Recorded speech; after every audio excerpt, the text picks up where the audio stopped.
ഒന്നാമത്തെ ക്വസ്റ്റ്യൻ, എല്ലാവരും തെന്നി വീഴുന്ന രാജ്യം.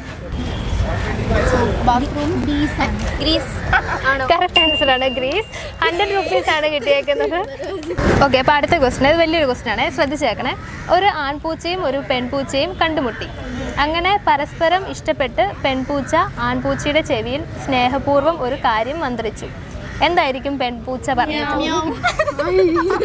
കറക്റ്റ് ആൻസർ ആണ്, 100 rupees. അങ്ങനെ ടോട്ടൽ 200 rupees ആണ്. ഓക്കെ, ഇനിയിപ്പം ഫൈനലായിട്ടൊരു ക്വസ്റ്റ്യൻ. നമ്മുടെ ടിക്ടോക്ക് മലയാളി എന്ന് പറയുന്ന ചാനൽ ഏതെങ്കിലും നമ്മുടെ സോഷ്യൽ മീഡിയയിൽ ഫോളോ ചെയ്യുന്നുണ്ടോ? ഉണ്ടെങ്കിൽ 1000 rupees ക്യാഷ് പ്രസൻ്റ് ആയിരിക്കും. ഓക്കെ, അപ്പോൾ അത് കാണിച്ചു. അപ്പോൾ 1000 നിങ്ങൾ വിൻ ചെയ്തിട്ടുണ്ട്. ഹാപ്പി ആയോ? ഓക്കെ, QR കോഡ് കാണിക്കാം. അയച്ചിട്ടുണ്ട്, വന്നിട്ടുണ്ടോ? ഹാപ്പി ആയില്ലേ? ആയോ? ഓക്കെ.